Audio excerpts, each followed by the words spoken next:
तो इसलिए मैं याद दिलाने के लिए आया हूँ एक तरफ कि हिमालय के पार ये जो जलवायु परिवर्तन की हम सुन रहे हैं वो बहुत गंभीर हालत लेता जा रहा है। धीरे धीरे ये ग्लेशियर्स ही काले पड़ रहे हैं, काले पड़ते जा रहे हैं, क्योंकि काला धुआं उन पर बैठता जा रहा है। और आपको पता होगा सफ़ेद हो तो वो रोशनी को, सूरज की रोशनी को प्रतिबिंबित करता है, रिफ्लेक्ट करता है, अपने पास नहीं रखता उसका एनर्जी, वो पर अंतरिक्ष में दोबारा भेज देता है। मगर जब वो काला पड़ता है तो वो फिर जल्द करता है, सोख करता है, एब्जॉर्ब करता है और फिर बर्फ पिघलने लगता है। पश्मीना की बकरियों को चरते हैं, 100-150 किलोमीटर तक उनको हटाकर आप सोलर बिजलियां लगा रहे हैं। ऐसा क्यों कर रहे हैं? ये कंक्रीट के जंगल क्यों बना रहे हैं? ऐसे इंफ्रास्ट्रक्चर क्यों जिसमें इतना एमिशन है, इतना प्रदूषण है, ऐसा क्यों कर रहे हैं? लोग चाहते हैं और साजो सामान और सस्ते, बिजली सस्ती हो, ज्यादा हो तो सस्ती होगी। हम ये सोच सकते हैं कि विरोध हो रहा है फिर भी कर रहे हैं। विरोध करने वाले शायद मुट्ठी भर हैं जो कह रहे हैं, जिन्हें समझ है कि हमें नहीं चाहिए, आप जंगलों को सुरक्षित रखिए, हमें ये सब नहीं चाहिए, बिजली नहीं चाहिए। किसी भी और राज्य में या केंद्र में ऐसे बिल्स आए, ऐसा माहौल लोगों को बनाना होगा, जो न बने तो सरकारें गिर जाएं, ऐसा होना होगा। मैं बता रहा था कि हमारे देश में कई बार सरकारें गिरे प्याज के कीमत के वजह से। अगर प्याज जैसी चीज लोगों को इतना महत्वपूर्ण लगता है तो क्या हवा सांस लेने के लिए नहीं लगता है? पानी पीने के लिए उनके बच्चों की जिंदगी कैसी होगी वो नहीं लगता है? तो सरकारें गिरने और बननी चाहिए, हवा की सफाई, पानी की सफाई, पेड़ पौधों की स्वास्थ्य पे। फॉसिल फ्यूल से बदलना तो होगा, मगर जिस चीज में भी बदलें उसमें भी समस्याएं कम नहीं होंगे। कोई कहते हैं सोलर एनर्जी भी बहुत समस्याएं होंगे। इसलिए मैं कहता आया हूं कि लोगों को डिमांड साइड पे काम करना होगा, ना कि सिर्फ सरकार को सप्लाई साइड पे। सप्लाई साइड पे आप कोल से सोलर पे चले जाएंगे, हाइड्रो पे चले जाएंगे, हर एक में समस्याएं होंगे। जब लोग अपना डिमांड कम करेंगे तो जो भी करेंगे वो कम ही करना पड़ेगा।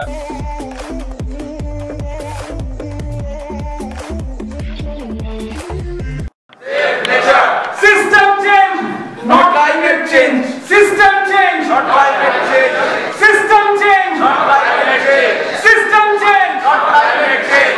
System change, not climate change. System change, not climate change. Save Ladakh, save Ladakh, save Ladakh.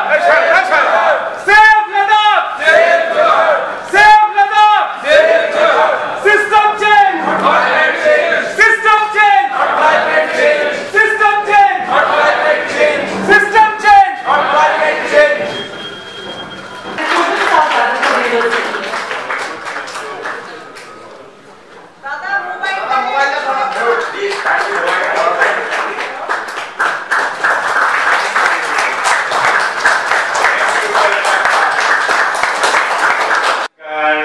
जुले, नमस्कार कलकत्ता, नमस्कार बंगाल।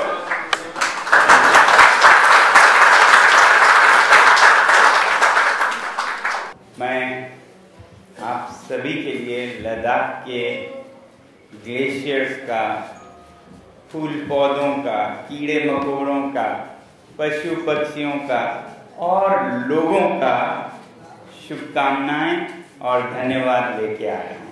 धन्यवाद, नमस्कार। धन्यवाद क्यों लेके आया हूँ? क्योंकि लद्दाख के लोगों ने जब उठकर संघर्ष किया कि लद्दाख में लोगों को अपने फैसले खुद बनाने के, अपने नियम खुद बनाने के, ताकि वो अपनी संस्कृति, अपने पर्यावरण, अपने ज़मीन, अपने ग्लेशियर सब की सुरक्षा और संरक्षण कर पाएं, तो उस समय सिर्फ लद्दाख के लोगों का नहीं, वो तो हजारों, दसियों हजारों के संख्या में बाहर आए, जबकि वहाँ की आबादी ही सिर्फ 3 लाख है, तो 1/3 आबादी बाहर पैदल आ गए।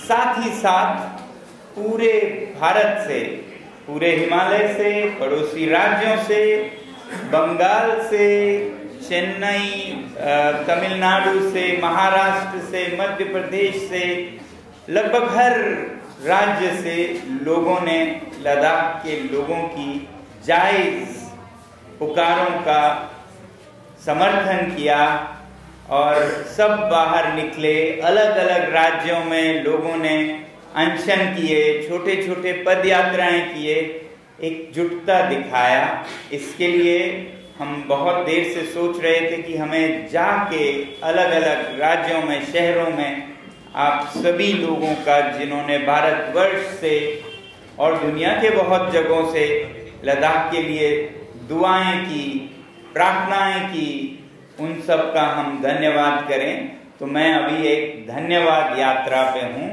जहाँ आप लोगों से मिलके मैं भेंट करना चाहता था, 2 बातें सुनना चाहता था, सुनाना चाहता था। और कलकत्ता में एक कॉन्फ्रेंस के लिए प्रोग्राम बना, तो मैंने सोचा मैं कलकत्ता निवासियों से मिलूं। कलकत्ता के जो friends of Ladakh, friends of nature समूह है, जिन्होंने बहुत से लोगों के साथ मिलके आवाज दी, समर्थन दिया, उनमें से, आप में से बहुत से लोग सहभागी रहे होंगे। नहीं रहे हों तो आज आए हैं, उसका स्वागत करते हैं। आगे लद्दाख में हो या कहीं भी हो भारत में या पृथ्वी पर, जब हम पृथ्वी के पर्यावरण की बात करते हैं तो सारे मनुष्य तो मनुष्य, प्राणियों को एक साथ मिल के आवाज करनी चाहिए। तो इसलिए मैं यहाँ आया हूँ और शुरू में आप लोगों को धन्यवाद करके करना चाहता था, इसलिए मैं कह रहा था धन्यवाद कलकत्ता, धन्यवाद बंगाल, धन्यवाद। और मुझे आशा है ऐसे ही हम पूरे हिमालय को, खासकर जो बहुत जख्मी हिस्से हैं हमारे देश के, उनका हम बहुत ध्यान रखें, जिसके कारण पूरे देश को बहुत बड़ी क्षति, नुकसान पहुंच सकता है। हवा का, पानी का, जो कि आपके जीवन के आधार हैं, मगर हम आज भूलते जा रहे हैं उनको, क्योंकि वो मुफ्त में मिल जाते हैं, आसानी से मिल जाता है। शायद बहुत देर तक नहीं मिलेगा, तब शायद हम इसकी कीमत समझ सकें, मगर तब शायद हम देर कर चुके हैं। हवा, पानी, जमीन, पेड़ पौधे, ये सब क्योंकि ये बहुत आसानी से मिल जाते हैं, हम इनकी कीमत नहीं समझ पाते हैं। इससे पहले समझदार लोग आग लगने से पहले कुआं खोदते हैं, देर होने से पहले कीमत समझते हैं और समझ के नहीं बैठते, हरकत करते हैं, क्योंकि हरकत में ही होती है बरकत। तो इसलिए लोगों से मिलना, उनको आवाज देना बहुत जरूरी लगता है आज। और समझदारों की नगरी मानी जाती है कलकत्ता। मैं हमेशा से सुनता रहा हूँ कैसे यहाँ बुद्धिजीवियों का एक संस्कृति रहा है, बहुत से क्रांतियां यहाँ से शुरू हुई हैं। तो शायद अब एक और क्रांति की जरूरत है, जिसमें हमें पृथ्वी को बचाना होगा, जिसमें हमें प्रकृति के स्वराज के लिए बात करनी होगी। तो मैं उम्मीद करता हूं कि बंगाल और खासकर कलकत्ता के लोग इसमें अग्रसर होंगे, आगे होंगे, नेतृत्व करेंगे ऐसे आंदोलनों का, जिसमें कि हम देश को, लोगों को और सारे प्राणियों को एक अच्छा भविष्य दे पाएं, अपने बच्चों को हवा दे पाएं, पानी दे पाएं। ऐसे भविष्य के लिए हमें हरकत करनी होगी। तो इसलिए मैं याद दिलाने के लिए आया हूँ एक तरफ कि हिमालय के पार ये जो जलवायु परिवर्तन की हम सुन रहे हैं, वो बहुत गंभीर हालत लेता जा रहा है। बहुत जल्द आपके यहाँ भी होगा। मगर हिमालय में अभी से बहुत तेजी से बदलाव आ रहे हैं। कहते हैं कि मैदानों में अगर 1 डिग्री तापमान बढ़े तो वहाँ 3 गुना 4 गुना ज्यादा बढ़ सकता है। इसीलिए हम देख रहे हैं हिमालय के पार लद्दाख में बहुत से चीजें बदल रही हैं और जीना वहाँ पहले से ही कोई आसान नहीं था, अब और मुश्किल होता जा रहा है। आप लोगों को पता हो ना हो, वैसे बंगाल से बहुत लोग आते हैं लद्दाख, तो लद्दाख बहुत ही संवेदनशील जगह है। हिमालय और हिमालय के भी उस पार ट्रांस हिमालय में एक मरुभूमि है, एक रेगिस्तान है जो कि राजस्थान की तरह है, मगर 3.5-4 किलोमीटर आसमान में ऊंचाइयों पर है, जिससे कि मुश्किलातें और बढ़ जाती हैं। तो यहाँ पर अभी से हम देख रहे हैं पानी की कमी, और हर दूसरे तीसरे साल जहाँ पानी की कमी होती है, अकाल होता है, वहीं जब वो खत्म होता है तो अगले साल फिर एक बाढ़ आ जाती है। तो कहीं पानी हद से ज्यादा है तो कई साल फिर ना के बराबर है। ऐसे हालात आते जा रहे हैं। मैं किस्सा ये लेके आया हूँ सुनाने के लिए आप लोगों को कि कितना गंभीर है ये, क्योंकि हम जब टेलीविजन पर तस्वीरें देखते हैं या रेडियो पर सुनते हैं, चर्चाएं देखते हैं, तो ड्राइंग रूम में बैठकर हमें ये भी एक मनोरंजन का हिस्सा लगता है। अगर किसी एक शख्स को जो वहीं से आया हो पहली आप बीती सुना रहा हो तो शायद लोगों को वो थोड़ा और गंभीर लगे। तो मैं पिछले 4-5 दिनों से इस यात्रा पर था। मैं महाराष्ट्र में शहरों के लोगों से मिल रहा था, जैसे यहाँ मिल रहा हूँ, नागपुर के शहर के लोगों से, वर्धा के शहर के लोगों से, जिन्होंने बहुत समर्थन किया लद्दाख का इस आंदोलन में। वैसे ही मैं मिल रहा था बहुत दूर जंगलों में जो जनजाति रहते हैं उनसे। तो धुलिया के इलाके में, नंदुरबार के इलाके में बहुत से जनजातीय संस्कृतियों का सम्मेलन था, वहाँ मिल रहा था और ये बांट रहा था कि क्या हो रहा है लद्दाख में और हम सबको मिलकर क्यों अभी से कदम उठाना चाहिए ताकि ये सब पे ना आए ये आपदा। ये पानी की कमी यहाँ बंगाल में होगी, बिहार में होगी, उत्तर प्रदेश में होगी, उत्तराखंड में होगा, वैसे ही हिमाचल, कश्मीर, हर जगह होगी, पूरे उत्तर भारत में होगी, क्योंकि इन सब जगहों के लोगों के जल का स्रोत हिमालय में है, ऊंचे हिमालय में है।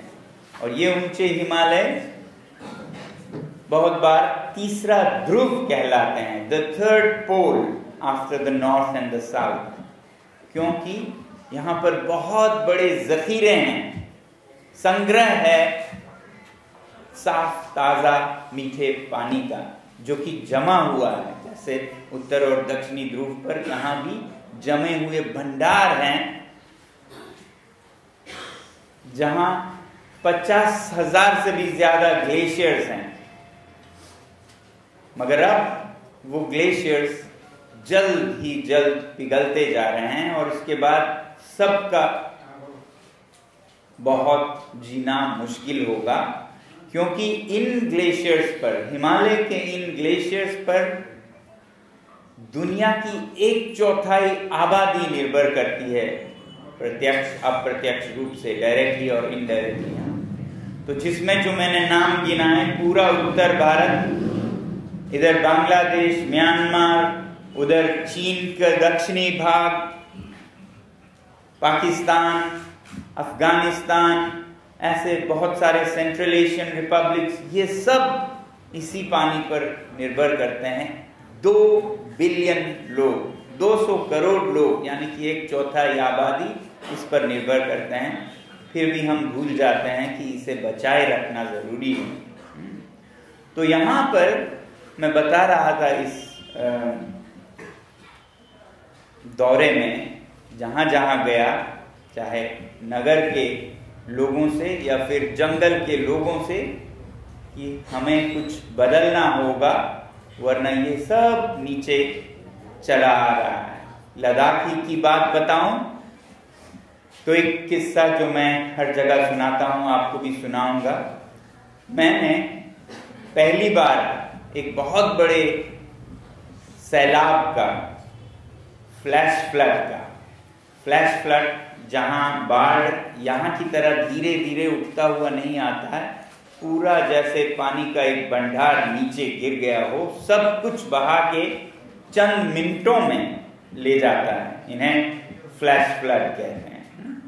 तो पहला गंभीर फ्लैश फ्लड मैंने 2006 में अपने स्कूल जहां पर मैं पढ़ाता हूं, जिसे हमने शुरू किया, उस स्कूल के पास वाले गांव में ये आया बाढ़, और ये बहुत खतरनाक था। बहुत से खेत खलियान, पशु, घर सब डूब गए, नहीं कहते हैं फ्लैश फ्लड में। ऊंचे पहाड़ों में डुबाने वाले फ्लैश फ्लड नहीं आते हैं, बहाने वाले आते हैं। सब कुछ बहा के सिंधु नदी में, फिर अरब सागर में ले जाता है।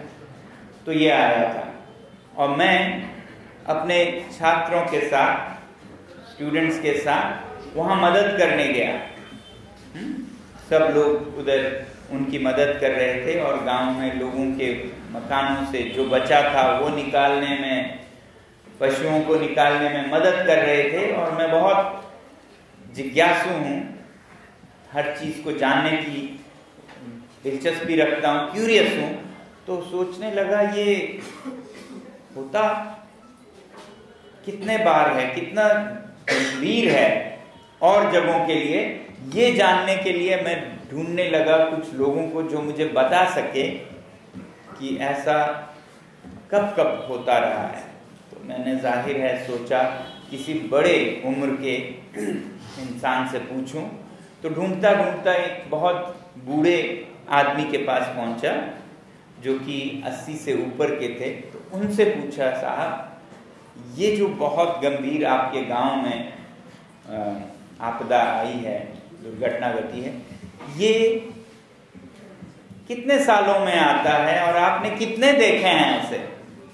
तो वो बोले, मैंने तो कभी नहीं देखा, मैंने सिर्फ कभी सुना था कि ऐसा भी होता है, आज तक मैंने देखा कभी नहीं। तो ये बात थी 2006 की। अगला जो फ्लैश फ्लड आया वो इससे 50 गुना ज्यादा बड़ा आया होगा, जिसमें कि लेह शहर, जो कि राजधानी है लद्दाख की, उसके 1/4 या 1/5 हिस्से को ही बहा कर ले गए। और इसमें 1000 लोग लापता हुए, जो कभी वापस नहीं आए, और कितने ही घर, शहर का एक हिस्सा बह गया। बहुत जगहों से इसके लिए भी मदद आई थी, आप लोगों में से कुछ को याद भी होगा, उसका धन्यवाद करना चाहते हैं। मगर कहना ये चाहता हूं कि वो साल था 2010, सिर्फ 4 साल बाद उस बूढ़े आदमी के, जिसने कहा मैंने कभी नहीं देखा है ऐसा। उसके बाद का 2013 में, उसके बाद का 2017 में, और इस बीच छोटे बड़े कई आए हैं। तो आप देख रहे हैं कितनी तेजी से ये बढ़ता जा रहा है। और हर बाढ़ में जो पानी का जखीरा है ग्लेशियर्स में, वो नीचे आ जाता है, पिघल कर नीचे आ जाता है, फिर वापस नहीं बनता है, या उसे दर्जनों या सैकड़ों साल लगते हैं। ये जो ग्लेशियर्स हैं ये आज के नहीं हैं, ये फॉसिलाइज्ड वाटर हैं, बहुत प्राचीन पानी है, जहां हर सर्दियों में बर्फ पड़ता है, अगले सर्दियों में फिर पड़ता है, अगले सर्दियों में फिर पड़ता है, कुछ पिघलता है, कुछ रहता है, उसके ऊपर नया पड़ता है, कुछ पिघलता है, कुछ रहता है, उसके ऊपर नया पड़ता है। ऐसे दबता दबता कभी कभी हजारों साल पुराना पानी आपको मिल जाता है नीचे से, यानी कि बर्फ, जिससे साइंटिस्ट पता करते हैं कि उस समय हवा कैसी थी। जब आपको कभी कहते हैं कि कार्बन CO2 लेवल्स आज से 200 साल पहले कैसा था, 500 साल पहले कैसा था, तो वो इसी बर्फ के तह में जाते हैं। उस बर्फ में क्या हवा ट्रैप हुई है, उसमें कितना कार्बन है, कितना सल्फर है, वो नापते हैं। जैसे पेड़ों को काटने पर गोल लकीरें मिलते हैं, वैसे ही ग्लेशियर को काटने पर आपको लकीरें मिलते हैं। उसमें आपको बहुत कुछ इतिहास धरती का मिलता है। वो सब अब बहकर नीचे आते जा रहे हैं और बहा कर ले जा रहे हैं। तो ये और होते जाएगा क्योंकि तापमान बहुत बढ़ता जा रहा है। ऐसे में गर्मियों में गर्मी बहुत बढ़ने लगी है लद्दाख में भी। अब लद्दाख में भी पंखे, एयर कंडीशनर की बात करने लगे हैं होटलों में, दफ्तरों में, और इसी के वजह से ये सब बह रहे हैं।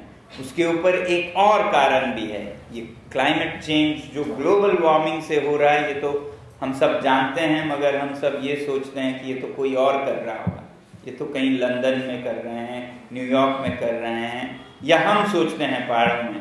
आप तो शायद ना सोचें क्योंकि कलकत्ता बहुत बड़ा शहर है और आप जो करते हैं उसका बहुत बड़ा असर होगा ही। हम बहुत छोटे हैं, हमारा बहुत कम कसूर है जो हम पर बीत रही है उसका।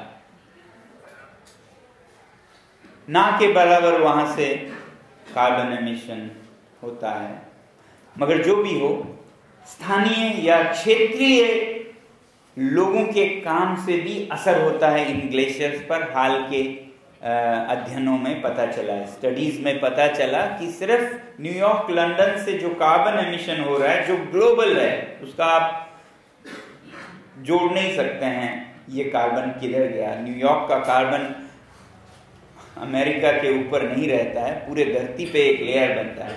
मगर पता ये चला कि जो भी हिमालय के नीचे या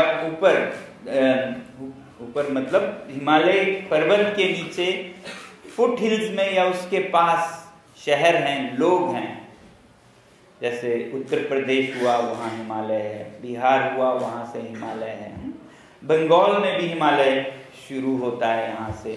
तो यहाँ के लोगों के जो फुट हिल्स या फिर तराई मैदानों के जो हिमालय के पास हैं, उनके हरकतों का सीधा असर हिमालय तक पहुंचता है। उसमें सिर्फ आप नहीं हैं, हमारे शहर में और हमारे घरों में क्या होता है लद्दाख में, उसका और भी ज्यादा असर पहुंचता है इन ग्लेशियर्स पर। उसमें न्यूयॉर्क या लंदन का कोई हाथ नहीं है, यूरोप या अमेरिका का, क्योंकि ये काफी लोकल है। वो क्या है? वो है ब्लैक कार्बन। ब्लैक कार्बन, एक तो कार्बन डाइऑक्साइड, वो तो इनविजिबल गैस है, वो तो बहुत ऊपर जाता है। एक जो काला धुआं जो निकलता है हर वक्त जब हम गाड़ियां चलाते हैं, फैक्ट्री चलाते हैं, या ट्रकों में सामान इधर उधर ले जाते हैं, उन सब से, खासकर डीजल गाड़ियों से, वो काला धुआं। और खासकर लद्दाख में या लद्दाख के पास, जितना पास हो उतना ज्यादा, दूर हो तो थोड़ा कम, मगर दूर ज्यादा लोग रहते हैं मैदानों में, वहां कम लोग रहते हैं, उतना फर्क होगा। मगर जो हम लकड़ी जलाते हैं घरों को गर्म करने का, उसका काला धुआं, जो वहां पर टूरिस्ट आते हैं और हर एक टूरिस्ट एक एक डीजल टैक्सी लेके चलता है, उसका धुआं, या उनके लिए जो खाने पीने का सामान बहुत ऊंचे पहाड़ों से लाते हैं, उन ट्रकों का धुआं, ये सब धुआं काला होता है और काला हवा के साथ उड़ता हुआ बैठता है तो इन पहाड़ों पे जहां पे ग्लेशियर ही ग्लेशियर है। तो धीरे धीरे ये ग्लेशियर्स ही काले पड़ रहे हैं, काले पड़ते जा रहे हैं, क्योंकि काला धुआं उन पर बैठता जा रहा है। और आपको पता होगा, सफेद हो तो वो रोशनी को, सूरज की रोशनी को प्रतिबिंबित करता है, रिफ्लेक्ट करता है, अपने पास नहीं रखता उसका एनर्जी, वो पर अंतरिक्ष में दोबारा भेज देता है। मगर जब वो काला पड़ता है तो वो फिर जज्ब करता है, सोक करता है, एब्जॉर्ब करता है और फिर बर्फ पिघलने लगता है। तो ये जो आसपास के शहरों से और हिमालय में रहने वालों से या टूरिस्ट से भी ये अध्ययनों में पता लगा है कि इसके कारण भी ग्लेशियर्स बहुत बढ़ रहे हैं। तो इन दोनों कारणों से ये ग्लेशियर्स अब बहुत कम होते जा रहे हैं। जल्द ही ये शायद ख़त्म हो। कुछ जगहों पे तो ऐसा होने लगा है। लद्दाख में एक नया बेघर होने का वजह निकला है, मिसाल निकला है, जिसमें कि गांव के लोग गांव छोड़ के जाते हैं, उन्हें रेफ्यूजीज, शरणार्थी कहते हैं। अब उन्हें क्लाइमेट रेफ्यूजीज कहते हैं, माहौल के शरणार्थी। ऐसे 1-2 गांव में हुआ है और बहुत से गांव कागार पे हैं। 30-40 साल में शायद पूरे लद्दाख को ऐसा देखना पड़े। और उस वक्त शुरू होगा आप लोगों की भी इम्तिहान, क्योंकि जो आपके नदियां हैं, चाहे वो ब्रह्मपुत्र हो, गंगा हो, यमुना हो, सिंधु हो, ये सब आगे जाके सीजनल बनने वाले हैं। तब पानी नहीं होगा जब आपको जरूरत होगी। बसंत ऋतु में ये सूखे होंगे और फिर तब होगा जब आपको बिल्कुल जरूरत नहीं है। तब जब बारिश होगी मानसून की तो सारा का सारा नीचे आएगा, क्योंकि अब वो बर्फ के रूप में समा कर नहीं रहते पहाड़ों में। जैसे ही बारिश हो नीचे आने लग जाता है। तो ये ज्यादा से ज्यादा होने लगेगा, तो खेती नाकामयाब होगी। खेती नाकामयाब होगी क्योंकि जब आपको पानी चाहिए तब नहीं आएगा। और दूसरी तरफ कहीं से पानी मिल भी गया, कहेंगे जमीन से निकाल लिया, वो भी कम होगा, निकाल लिया, या कहीं से आपने पानी आपके लिए कर लिया, औरों का छीन के भी कर लिया, तब भी आपके खेत नाकामयाब होंगे, फेल होंगे क्रॉप्स, क्योंकि टेम्परेचर इतना होगा कि फोटोसिंथेसिस बंद हो जाएगा। समझ रहे हैं? फोटोसिंथेसिस 30 से 40 डिग्री के बीच चलता है, उसके बाद वो बंद होने लग जाता है। तो क्रॉप्स फेल होंगे, फार्म्स फेल होंगे, तो लोगों का खुराक फेल होगा, तो मारा मारी होगी। ऐसा हालत आने वाला है, मगर हम इसकी बात नहीं करते हैं। इसे एक बुरे सपने की तरह चर्चा से हटाकर आम जिंदगी जीते हैं। तो यही कुछ मैं आप लोगों से बांटूं इसलिए भी आया हूं कि एक तरफ आप लोगों का शुक्रिया अदा करूं, जो आप लोगों ने आवाज़ उठाई, साथ दिया। दूसरी तरफ आप लोगों को खबरदार करूं कि ऐसा और बढ़ने वाला है, इसके लिए हमें तैयार होना। अब हम भी बहुत से लोग, खासकर जो पर्यावरण एनवायरनमेंट के लिए काम करते हैं, बहुत बार हम सरकार से विरोध करते हैं कि सरकार ये क्यों कर रही है, यहाँ जंगल में क्यों बिजली घर बना रहे हैं, यहाँ कारखाना क्यों लगा रहे हैं। लद्दाख में आप इतने बड़े बड़े मैदानों में जहाँ हमारे चरवाहे पश्मीना की बकरियों को चरते हैं, 100-150 किलोमीटर तक उनको हटाकर आप सोलर बिजलियां लगा रहे हैं। ऐसा क्यों कर रहे हैं? ये कंक्रीट के जंगल क्यों बना रहे हैं? ऐसे इंफ्रास्ट्रक्चर क्यों, जिसमें इतना एमिशन है, इतना प्रदूषण है, ऐसा क्यों कर रहे हैं? बहुत लोग पूछते हैं, बहुत लोग सरकार से विनती करते हैं या विरोध करते हैं। मगर एक बात मैं जो बताना चाहता हूँ, जहाँ ज़रूरत हो ज़रूर क्यों न करें, करना चाहिए, यही लोकतंत्र है। मगर ये भी समझना होगा और आप लोगों को जाके औरों को समझाना होगा कि सरकारें खुद अपने लिए नहीं करते हैं। सरकारों को क्या पड़ी है अगर सब लोग कह रहे हैं नहीं चाहिए फिर भी जबरदस्ती करो, ऐसा भी तो नहीं है। सरकारों को अपनी भविष्य और भलाई भी तो सोचनी है। या सरकार में जो हमारे लीडर्स हैं वो अपने लिए बिजली घर नहीं लगाते हैं, सरकारें लोगों के लिए लगाते हैं। और उन्हें ये लगता है, और वो सही भी होंगे, नहीं तो वो नहीं करते, कि लोग चाहते हैं बिजली और ज्यादा बिजली, 3 गुना 10 गुना बिजली। लोग चाहते हैं और साजो सामान और सस्ते। बिजली सस्ती हो, ज्यादा हो तो सस्ती होगी। सस्ती होगी तो आप 10 स्वेटर है 100 स्वेटर रखेंगे, 4 जोड़े जूते चाहिए 40 जोड़े रखेंगे, एक गाड़ी चाहिए हो अगर हो तो तो 4 गाड़ियां रख सकें, एक बंगला है तो 2 बंगला, फार्म हाउसेस, क्या क्या चाहिए, उन सब को पूरा करने के लिए सरकारें काम में लग जाती हैं। उन्हें कोई वो नहीं है कि वो कोई ना चाहे तब भी करे। हम ये सोच सकते हैं कि विरोध हो रहा है फिर भी कर रहे हैं। विरोध करने वाले शायद मुट्ठी भर हैं जो कह रहे हैं, जिन्हें समझ है कि हमें नहीं चाहिए, आप जंगलों को सुरक्षित रखिए, हमें ये सब नहीं चाहिए, बिजली नहीं चाहिए या उतनी नहीं चाहिए। बहुत कम लोग होंगे, नहीं तो वो नहीं करते। इससे दिखता है कि वो कम होंगे, इसलिए वो ज्यादा का सोच रहे हैं। और जो कम हैं उन्हें भी शायद नहीं पता कि वो बोल तो रहे हैं कि आप बिजली घर, कोयले का बिजली घर बना रहे हो, पोल्यूशन हो रहा है, हवा खराब हो रही है। फिर गर्मियों में वही लोग दफ्तर में 18 डिग्री पे एयर कंडीशनर को रखते हैं, बाहर 45-50 डिग्री है और अंदर 18-20 डिग्री है, और फिर 3 कोट 3 पीस सूट लगाते हैं, जैसा हम लद्दाख में नहीं करते हैं जो कि ठंडा इलाका है, वो हम दिल्ली कलकत्ता में करने लग जाते हैं। रात को हम रजाई पहन के सोते हैं, 45 डिग्री में रजाई पहन के सोते हैं, जबकि स्टडीज अध्ययनों के मुताबिक भारत के लोगों को 28 डिग्री तक अच्छा लगता है। 26-28 डिग्री तक वो आराम महसूस करते हैं। फिर भी हम अपने आराम को इतने महंगाई से हराम करते हैं कि 18 पे ठंड लगती है तो रजाई पहन के सोएं। ऐसा खेल खेलें और फिर दिन में हम पर्यावरण बोलें, तो ये नहीं चलने वाला है। तो सरकारों को हम दोष न दें। सरकारें, मैं कहता आया हूं, वो तो अलादीन के जीन की तरह है। अलादीन की कहानी सुनी ना आपने?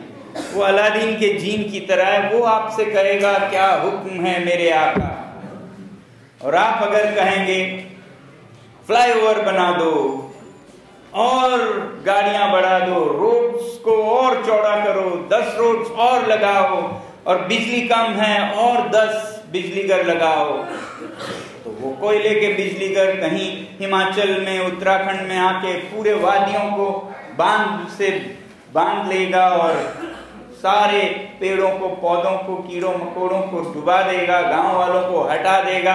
लद्दाख में आके वो फिर चरवाहों को भगा देंगे। बिजली के दुनिया के सबसे बड़े प्रोजेक्ट 13,000 मेगावाट के लगा देंगे। किसके लिए लगाएंगे? वो अलादीन के लिए लगाएंगे, क्योंकि अलादीन ने मांगा है। जब उसने कहा क्या हुक्म है मेरे आका, तो ये सब मांगा है, मुझे बिजली चाहिए, मुझे ये सामान चाहिए और सस्ती चाहिए, तो वो लग गया अपने काम में। आका का हुक्म है। वो तो हमेशा जो आप मांगोगे उस पे कहेगा जो हुक्म है मेरे आका, और लग जाएगा। हमने कभी शायद नहीं मांगा है कि मुझे ये सब नहीं, जितना हो ठीक है, मगर अब नहीं, मुझे अब साफ हवा चाहिए, सांस चाहिए, मुझे अब साफ पानी चाहिए। मेरे बच्चे कैसा सांस लेंगे, कैसा पानी पिएंगे, कैसे जमीन पे खेलेंगे, मुझे उसकी चिंता है। अब ये सब बंद करो अलादीन, अब तुम हवा साफ करने में लग जाओ। ये नहीं कहा है। कहा है तो आप जैसे 5-6 ने कहा है, 50,000, 5 लाख, 5 करोड़ ने नहीं कहा है, तो अलादीन उसकी नहीं सुनेगा, मुट्ठी भर लोगों की। अलादीन सुनेगा आका की, जो कि पूरी जनता है। तो सरकारें जनता की सुनती हैं। अगर वो नहीं कर रहे हैं, इसका मतलब है आवाज इतनी बुलंद नहीं है, लोग इतने ज्यादा नहीं है कि वो अपने नीतियां बदलें। तो इसलिए जहां एक तरफ हम सरकार से कहते हैं ये करो, ये मत करो, सही है, किसी को तो आवाज उठानी चाहिए, मगर दूसरी तरफ अगर ये भूल जाएं कि हम ही आवाज करते रहें और साथ में कोई ना हो, तो फिर ज्यादा देर नहीं चलेगी। इसलिए हमारा एक बहुत बड़ा लक्ष्य, मिशन होना चाहिए कि ज्यादा से ज्यादा लोगों में जागृति लाएं कि आप क्या चाह रहे हैं। आपको नहीं पता है कि हवा कितनी जरूरी है, आपको सिर्फ जूतों की, गाड़ियों की, बंगलों की पड़ी है, सड़कों की पड़ी है, मगर हवा हम बेचकर जूते ले रहे हैं, पीने का पानी बेचकर हम बंगले ले रहे हैं, क्योंकि ये मुफ्त में है इसलिए हमें नहीं पता चल रहा है। बहुत जल्द कहते हैं ना वो आटे दाल की कीमत पता चल जाती है, तो ये हवा पानी की कीमत ह्यूमैनिटी को बहुत जल्द पता लगने वाली है, मगर तब देर हो चुका होगा, तब हम ज़्यादा नहीं कर पाएंगे, क्योंकि इसका शुरुआत बहुत पहले से होना होता है। डेवलपमेंट, विकास को सही रास्ते पे ले जाना वक्त पे करना होगा। अब कुछ लोग ये भी पूछते हैं कि क्या आप एंटी डेवलपमेंट हो, विकास विरोधी हो? बिल्कुल नहीं, बिल्कुल नहीं। विकास होनी चाहिए, मगर विकास के ही सिद्धांत कहते हैं कि विकास एक हद तक विकास है, उसके आगे विनाश है, उसके आगे विनाश है। जब बहुत ज़्यादा हो जाए तो आपके घर में भी बहुत कमा लिया, बहुत पैसे आ गए, कुछ भी करो, 5 गाड़ियाँ करो, 5 घर खरीदो, उसके बाद आपको कोई सेटिस्फेक्शन, संतुष्टि नहीं देता है। जब हम ये बातें करते हैं, कुछ लोग सोचते हैं ये तो कुछ धर्म की बात कर रहा है, ये तो कोई बाबा की बात कर रहा है, टची फीली न्यू एजी स्टफ। तो मैं उन्हें बताता हूँ, नहीं, ये आपके ही अर्थशास्त्रियों ने कहा है, अध्ययन किया है, मगर उसको हम कन्वीनियंटली छुपा के रख देते हैं। तो आपको मैं बताऊं, आप देखिएगा, एक ईस्टरलिन बड़े इकोनॉमिस्ट थे, उन्होंने ईस्टरलिन्स पैराडॉक्स दिया। वो इकोनॉमिस्ट थे, इसी विकासवादियों के, विकास चाहने वालों के ही गुरु हैं। उन्होंने कहा, ये अध्ययन करके कहा, ऐसे ही नहीं कहा, मैं तो ऐसे ही कहता था, मगर उनके अध्ययन में ये सिद्ध हुआ कि जब आपके पास कुछ ना हो, और मैं भी कहता हूं, तो विकास होना चाहिए। जब आपके पास खाने के लिए रोटी ना हो, पहनने के लिए कपड़े ना हो, रहने के लिए घर ना हो, और कहें कि आप संतुष्ट हो जाओ, तो नहीं हो सकते हैं आप संतुष्ट, इसलिए आपको चाहिए। तो इसलिए शुरू में अगर आप एक ग्राफ की तरह देखें, यहाँ पैसा हो, यहाँ खुशी हो, तो जीरो जब दौलत होगी तो खुशी भी जीरो होगी। कोई भी बीमार होके खुश नहीं हो सकता है, ठंड में खुश नहीं होगा, भूखा खुश नहीं होगा। तो जीरो वेल्थ, जीरो हैप्पीनेस। जैसे ही वेल्थ बढ़ेगा, हैप्पीनेस बढ़ेगी, वेल्थ बढ़ेगा, हैप्पीनेस बढ़ेगी। अब वो जूते खरीदेगा, कपड़े खरीदेगा, कंबल खरीदेगा, घर बनाएगा, खाना खरीदेगा, तो हैप्पीनेस बढ़ेगी। करते करते अब वो तीसरा जूता, 10वां जूता, दूसरा घर खरीदेगा, तब वो ग्राफ लीनियर नहीं जाता है, वो फिर फ्लैट होने लगता है। तब आप और पैसा कमाइए, मेहनत उतना ही लगेगी, टेंशन उतना ही लगेगा, मगर खुशी नहीं बढ़ेगी। और बहुत बार तो ये नीचे को आने लगता है।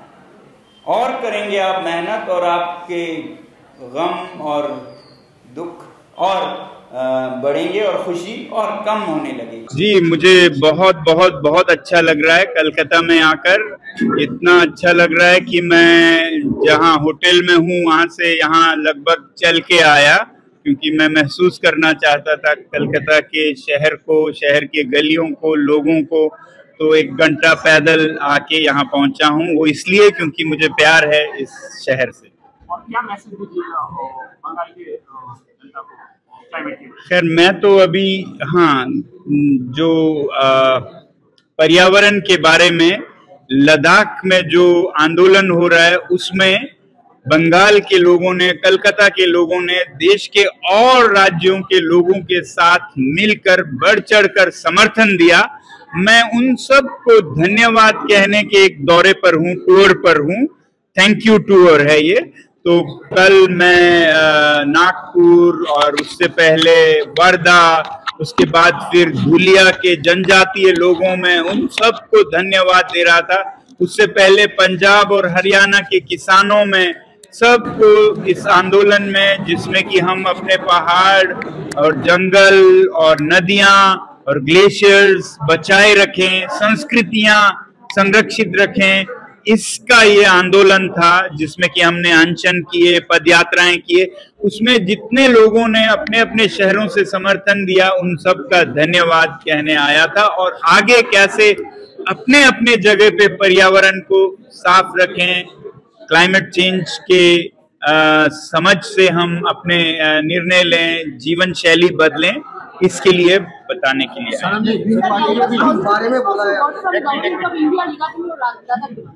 तो गवर्नमेंट ऑफ इंडिया के साथ अभी हमारे नेताओं की बातचीत जारी है।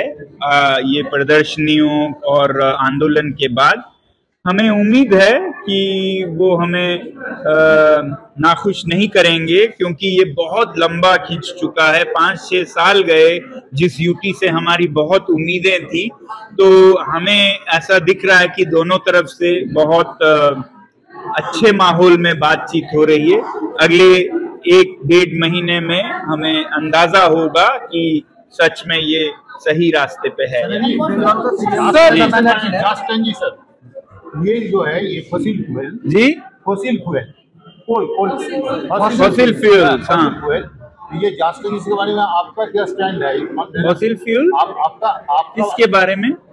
फॉसिल फ्यूल अगर जस्ट ट्रांजिशन चल रहा है ना, just transition, fossil fuel to just transition, transition, जी जी जी, वो चल रहा है ना, तो इसके बारे में कैसे? देखिए छत्तीसगढ़ में जो चल रहा है, जो कोल इंडस्ट्री का प्रॉब्लम इशू जी जी जी जी, ये रिलेटेड है इसके साथ।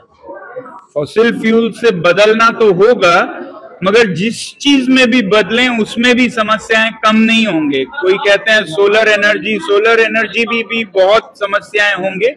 इसलिए मैं कहता आया हूं कि लोगों को डिमांड साइड पे काम करना होगा, ना कि सिर्फ सरकार को सप्लाई साइड पे। सप्लाई साइड पे आप कोल से सोलर पे चले जाएंगे, हाइड्रो पे चले जाएंगे, हर एक में समस्याएं होंगे।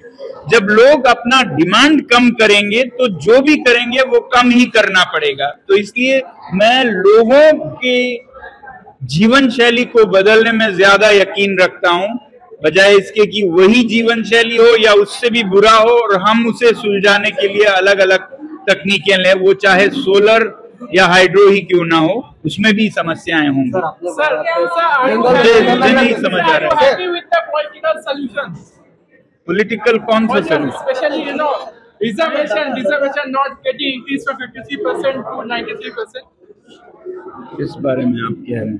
क्या किस बारे में 53%? मुझे नहीं समझ। So there was a demand for to increase the reservation of नहीं, ऐसा कुछ नहीं था, मैं नहीं समझा। पेड़ पौधे बचाने के लिए बंगाल का सीएम ममता बनर्जी ने फिल्म आने का सोच रहे हैं, इसके बारे में आप क्या बोलना चाहिए? बचाने के बारे में अगर कुछ भी हो तो बिल्कुल उसको स्वागत करना चाहिए, बल्कि लोगों को ही इस तरह की मानसिकता में बदल आनी चाहिए कि कोई भी नेता, बंगाल में अगर हो रहा है तो बहुत अच्छी बात है, किसी भी और राज्य में या केंद्र में ऐसे बिल्स आए, ऐसा माहौल लोगों को बनाना होगा। जो न बने तो सरकारें गिर जाएं, ऐसा होना होगा। मैं बता रहा था कि हमारे देश में कई बार सरकारें गिरे प्याज के कीमत के वजह से। अगर प्याज जैसी चीज लोगों को इतना महत्वपूर्ण लगता है तो क्या हवा सांस लेने के लिए नहीं लगता है? पानी पीने के लिए उनके बच्चों की जिंदगी कैसी होगी वो नहीं लगता है? तो सरकारें गिरने और बननी चाहिए, हवा की सफाई, पानी की सफाई, पेड़ पौधों की स्वास्थ्य पे। ग्रीन पार्टी में एक पार्लियामेंट में नेचर रिप्रेजेंटेटिव की बात कर रही थी, अगर आपको मौका दिया गया या फिर आपको ऑफर किया गया, क्या आप बनेंगे नेचर रिप्रेजेंटेटिव इन फ्यूचर? पहली बात तो मैं ये कहूं कि मैं ये कह रहा था कि संसद में सिर्फ हम मनुष्य बैठ के मनुष्यों के लिए ही फैसले या नियम ना बनाएं, उसमें प्रकृति को भी जगह दें, क्योंकि ये पृथ्वी सिर्फ मनुष्य का, ह्यूमन का नहीं है। इसमें पेड़ पौधे, कीड़े मकोड़े, पशु पंछी बहुत हैं और उनकी भी जगह हो। वो नहीं आ पाएंगे मगर उनके वकील आए। तो अगर उस तरह से अगर भारत पहला देश बने जिसमें कि नेचर के लिए, प्रकृति के लिए भी जगह हो, अरे मुझे वकील बनना पड़े तो मैं जरूर बनूंगा। सर, इंडिया चाइना बॉर्डर का सिचुएशन क्या है? अभी उसमें नहीं जाएंगे, हम प्रकृति पे बात कर रहे हैं। आप कहाँ बदलने का आप बात कर रहे थे, तो वो कुछ एग्जाम्पल दे सकते हैं आपके लद्दाख के जो जीवन शैली है वहाँ से, मतलब किस डायरेक्शन में आप लद्दाख की क्यों लेनी पड़े? हम अपने माता पिता से सुन लीजिएगा, नाना नानी से सुन लीजिएगा। वो जहां जाते थे पैदल ज्यादा जाते थे, उसके वजह से न धुआं निकलता था न उनका पेट निकलता था। ना उनको हार्ट अटैक्स होते थे, ना ब्लड प्रेशर होता था। तो पैदल चलने को और वो दीजिए। अभी मैं होटल से यहाँ तक 5 किलोमीटर पैदल आया, तो ऐसा हर कोई कर सकता है। दफ्तर पैदल जाएं, घर पैदल आएं, आपका हवा भी साफ होगा और देखते देखते आपका स्वास्थ्य भी बेहतर होगा। ऐसे ही आप दफ्तर जाएं तो लिफ्ट से क्यों जाएं, सीढ़ी से जाइए। इतना टन भर का लिफ्ट ऊपर नीचे आए, उससे बेहतर है 50-60 किलो के आप खुद अपने शक्ति से जाएं और आपका जिम जाने की भी जरूरत नहीं होगी। तो इस तरह से बहुत कुछ आप कर सकते हैं जीवन शैली में। आप बच्चों से मैं कहूँगा खाना आधा खा के आधा फेंक न दें, क्योंकि कृषि में बहुत क्लाइमेट चेंज होता है। तो वो सब करके अगर आधा हम फेंक दें तो क्या फायदा। आधा कर सकते हैं कृषि को अगर हम वेस्टेज कम करें। जी। बंगाल के सीएम के लिए क्या बोलेंगे आप? जी, बंगाल के सीएम को क्या मैसेज देना चाहते हैं बंगाल के लिए? क्लाइमेट के जैसा चेंजेस हो रहा है उसके लिए इफेक्टेड बंगाल भी हो रहा है, उसके लिए आप विशेष कुछ? मैं बंगाल के सरकार और सीएम से यही कहूंगा कि आप एक उदाहरण बने, जो सिर्फ आज का नहीं कल का जो भविष्य है लोगों का, उनके बच्चों का, उसको भी देखें। अभी बता रहे थे कोई कि यहाँ पर पेड़ों को काटने पर अच्छे नियम बन रहे हैं, तो एक उदाहरण बने कि उससे प्रेरणा लेके और राज्यों में भी बदले और देश में बदले और दुनिया में बदले। और इसके लिए लोगों से मैं कहूंगा कि ऐसे निर्णयों का पूरा समर्थन दें। आपसे तो जनता को जीवन शैली बदलने का बात करने के लिए कश्मीर का जो स्टेटस चेंज हुआ तो उसके बाद उससे कोई कनेक्शन नहीं है जीवन शैली का। और